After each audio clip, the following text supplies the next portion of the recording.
गुरुर्ब्रह्मा गुरुर्विष्णु गुरुर्देवो महेश्वरः गुरुर्साक्षात् परब्रह्म तस्मै श्री गुरुवे नमः।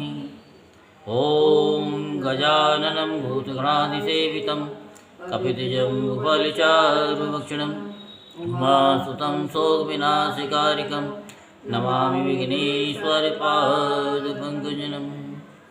सच्चिदानन्दरूपाय विश्वोत्पत्त्यादिहेतवे तापत्रे विनाशाय श्रीकृष्णाय वयं नमः।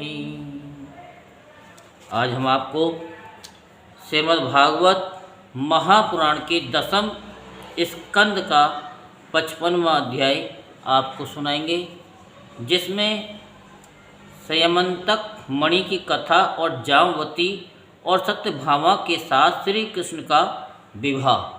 सो आप सभी मन को एकाग्र करते हुए शांतिपूर्वक कथा को श्रवण करेंगे।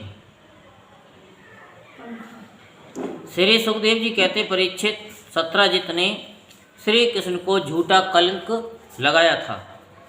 फिर उस अपराध का मार्जन करने के लिए उसने स्वयं संयमंतक मणि सहित अपनी कन्या सत्यभामा भगवान श्री कृष्ण को सौंप दी। राजा परीक्षित ने पूछा, भगवान सत्राजित ने भगवान श्री कृष्ण का क्या अपराध किया था? उसे स्मंतक मणि कहाँ से मिली और उसने अपनी कन्या उन्हें क्यों दी? सुखदेव जी ने कहा कि परीक्षित, सत्राजित भगवान सूर्य का बहुत बड़ा भक्त था। वे उसकी भक्ति से प्रसन्न होकर उसके बहुत बड़े मित्र बन गए थे। सूर्य भगवान ने ही प्रसन्न होकर बड़े प्रेम से उसे स्मंतक मणि दी थी। सत्राजित उस मणि को गले में धारण कर ऐसा चमकने लगा मानो स्वयं सूर्य ही हो। परीक्षित, जब सत्राजित द्वारका में आया तब अत्यंत तेजस्वीता के कारण लोग उसे पहचान न सके। दूर से ही उसे देखकर लोगों की आंखें उसके तेज से चौंधिया गई थी। लोगों ने समझा कि कदाचित स्वयं भगवान सूर्य आ रहे हैं। उन लोगों ने भगवान के पास आकर उन्हें इस बात की सूचना दी।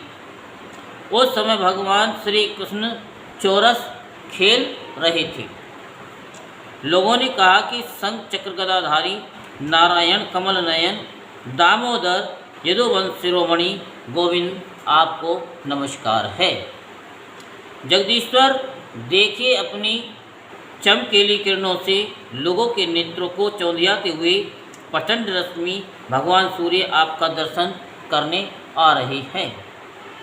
प्रभु, सभी प्रकार और सभी श्रेष्ठ देवता त्रिलोकी में आपकी प्राप्ति का मार्ग ढूंढते रहते हैं, किंतु उसे पाते नहीं हैं। आज आपको यदुवंश में छिपा हुआ जानकर स्वयं सूर्य नारायण आपका दर्शन करने आ रहे हैं। श्री सुखदेव जी कहते, परीक्षित, अनजान पुरुषों की ये बात सुनकर कमल नयन भगवान श्री कृष्ण हंसने लगे। उन्होंने कहा, ये सूर्य देव नहीं है, ये तो सत्राजित है जो मणि के कारण इतना चमक रहा है। इसके बाद सत्राजित अपने समृद्ध घर में चला आया। घर पर उसके शुभागमन के उपलक्ष्य में मंगल उत्सव मनाया जा रहा था। उसने ब्राह्मणों के द्वारा संयमंतक मणि को एक देव मंदिर में स्थापित करा दिया। परीक्षित, वह मणि प्रतिदिन 8 भार सोना दिया करती थी और जहाँ वह पूजित होकर रहती थी वहाँ दुर्भिक्ष, महामारी, ग्रह पीड़ा, सर्वभय, मानसिक और शारीरिक व्यथा तथा मायावियों का उपद्रव आदि कोई भी अशुभ नहीं होता था। एक बार भगवान श्री कृष्ण ने प्रसंगवश कहा, सत्राजित, तुम अपनी मणि राजा उग्रसेन को दे दो। परंतु वह इतना लोभी था कि भगवान की आज्ञा का उल्लंघन होगा इसका कुछ भी विचार न करके उसे अस्वीकार कर दिया। एक दिन सत्राजित भाई प्रसेन ने उसे परम प्रकाशमयी मणि को अपने गले में धारण कर लिया और फिर वह घोड़े पर सवार होकर शिकार खेलने वन में चला गया। वहाँ एक सिंह ने घोड़े सहित प्रसेन को मार डाला और उस मणि को छीन लिया। वह अभी पर्वत की गुफा में प्रवेश कर ही रहा था कि मणि के लिए वृक्षराज जामवान ने उसे मार डाला। उन्होंने वह मणि अपनी गुफा में ले जाकर बच्चे को खेलने के लिए दे दी। अपने भाई प्रसेन के न लौटने से उसके भाई सत्राजित को बड़ा दुख हुआ। वह कहने लगा कि बहुत संभव है श्री कृष्ण ने ही मेरे भाई को मार डाला हो, क्योंकि वह मणि गले में डालकर वन में गया था। सत्राजित की ये बात सुनकर लोग आपस में कानाफूसी करने लगे। जब भगवान श्री कृष्ण ने सुना कि ये कलंक का टीका मेरे ही सिर लगाया गया है, तब वे उसे धो बहाने के उद्देश्य से नगर के कुछ सभ्य पुरुषों को साथ लेकर प्रसेन को ढूंढने के लिए वन में गए। वहाँ खोजते खोजते लोगों ने देखा कि घोर जंगल में सिंह ने प्रसेन और उसके घोड़े को मार डाला है। जब वे लोग सिंह के पैरों का चिन्ह देखते हुए आगे बढ़े, तब उन लोगों ने ये भी देखा कि पर्वत पर एक रीछ ने सिंह को भी मार डाला है। भगवान श्री कृष्ण ने सब लोगों को बाहर ही बिठा दिया और अकेले ही घोर अंधकार से भरी हुई वृक्षराज की भयंकर गुफा में प्रवेश किया। भगवान ने वहां जाकर देखा कि श्रेष्ठ मणि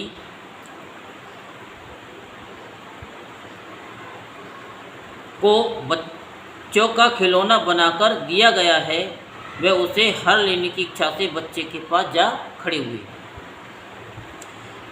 उस गुफा में एक अपरिचित मनुष्य को देखकर बच्चे की धाय भयभीत की भांति चिल्ला उठी। उसकी चिल्लाहट सुनकर परम बली वृक्षराज जामवान क्रोधित होकर वहां दौड़ आए।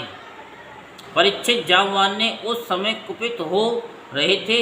उन्हें भगवान की महिमा उनके प्रभाव का पता न चला। उन्होंने उन्हें एक साधारण मनुष्य समझ लिया और वे अपने स्वामी भगवान श्री कृष्ण से युद्ध करने लगे। जिस प्रकार मांस के लिए दो बाज आपस में लड़ते हैं, वैसे ही विजयाभिलाषी भगवान श्री कृष्ण और जामवान आपस में घमासान युद्ध करने लगे। पहले तो उन्होंने अस्त्रों का प्रहार किया, फिर शिलाओं का, तत्पश्चात वे वृक्ष उखाड़कर एक दूसरे पर फेंकने लगे। अंत में उनमें बाहु युद्ध होने लगा। परीक्षित वज्र प्रहार के समान कठोर घूंसों से आपस में वे 28 दिन तक बिना विश्राम के रात दिन लड़ते रहे। अंत में भगवान श्री कृष्ण के घूंसों की चोट से जामवान के शरीर की एक एक गांठ टूट फूट गई। उत्साह जाता रहा, शरीर पसीने से लथपथ हो गया। तब उन्होंने अत्यंत विस्मित चकित होकर भगवान श्री कृष्ण से कहा, प्रभु मैं जान गया, आप ही समस्त प्राणियों के स्वामी, रक्षक, पुराण पुरुष भगवान विष्णु हैं। आप ही सबके प्राण, इंद्रिय बल, मनोबल और शरीर बल हैं। आप विश्व के रचयिता, ब्रह्मा आदि को भी बनाने वाले हैं। बनाए हुए पदार्थों में भी सत्ता रूप से आप ही विराजमान हैं। कला के जितने भी अवयव हैं, उनके नियामक परम काल आप ही हैं और शरीर भेद से भिन्न भिन्न प्रतीयमान अंतरात्माओं के परम आत्मा भी आप ही हैं। प्रभु मुझे स्मरण है, आपने अपने नेत्रों में तनिक सा क्रोध का भाव लेकर तिरछी दृष्टि से समुद्र की ओर देखा था। उस समय समुद्र के अंदर रहने वाले बड़े बड़े नाग, घड़ियाल और मगरमच्छ क्षुब्ध हो गए थे और समुद्र ने आपको मार्ग दे दिया था। तब आपने उस पर सेतु बांधकर सुंदर यश की स्थापना की तथा लंका का विध्वंस किया। आपके बाणों से कट कट कर राक्षसों के सिर पृथ्वी पर लौट रहे थे। अवश्य ही आप मेरे वे ही राम जी श्री कृष्ण के रूप में आए हैं। परीक्षित, जब वृक्षराज जामवान ने भगवान को पहचान लिया तब कमलनयन श्री कृष्ण ने अपने परम कल्याणकारी शीतल कर कमल को उनके शरीर पर फेर दिया और फिर अहेतु की कृपा से भरकर प्रेम गंभीर वाणी से अपने भक्त जामवान जी से कहा, वृक्षराज, हम मणि के लिए ही तुम्हारी इस गुफा में आए हैं। इस मणि के द्वारा मैं अपने पर लगे झूठे कलंक को मिटाना चाहता हूँ।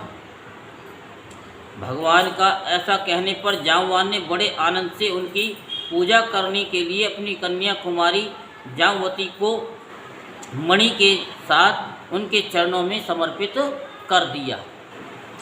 भगवान श्री कृष्ण जिन लोगों को गुफा के बाहर छोड़ गए थे उन्होंने 12 दिन तक उनकी प्रतीक्षा की, परंतु जब उन्होंने देखा कि अब तक वे गुफाओं में से निकले नहीं तब वे अत्यंत दुखी होकर द्वारका को लौट गए।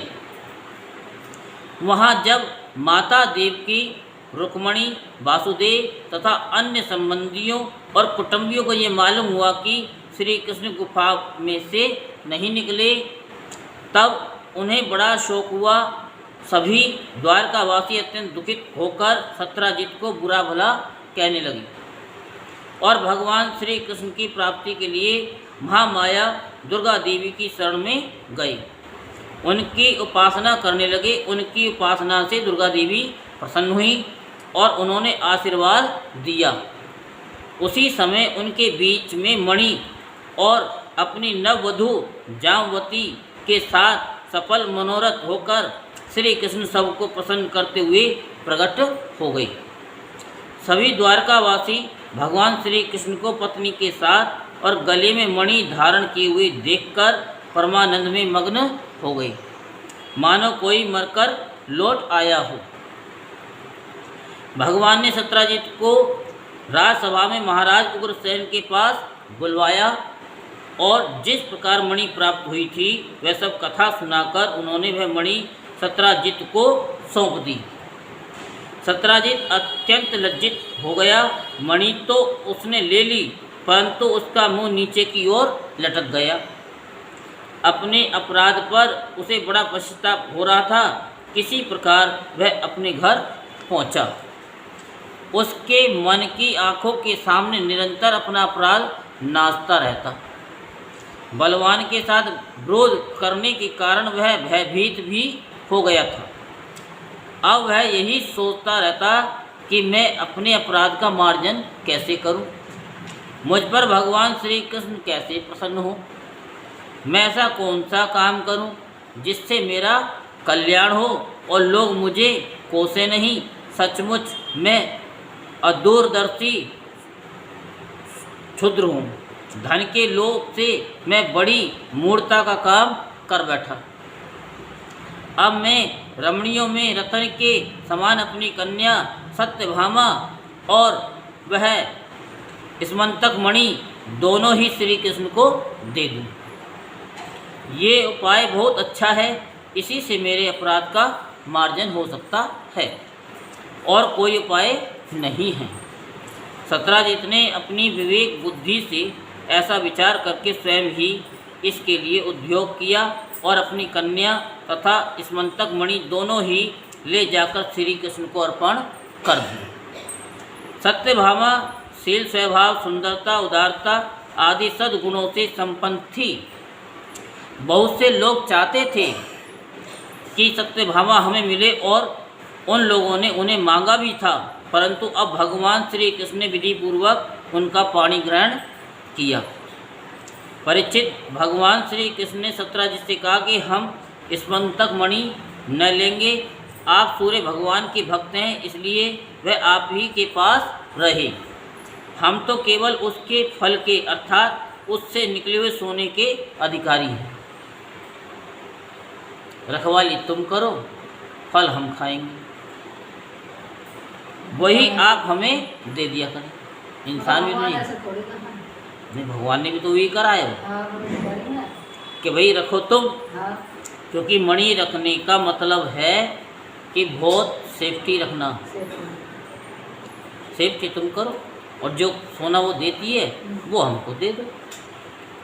तो यहीं पर श्रीमद् भागवत महापुराण का 56वां अध्याय संपूर्ण होता है। बोल वृंदावन बिहारी लाल की जय। जय जय श्री राधेश्याम, जय जय श्री राधेश्याम, जय जय श्री राधेश्याम।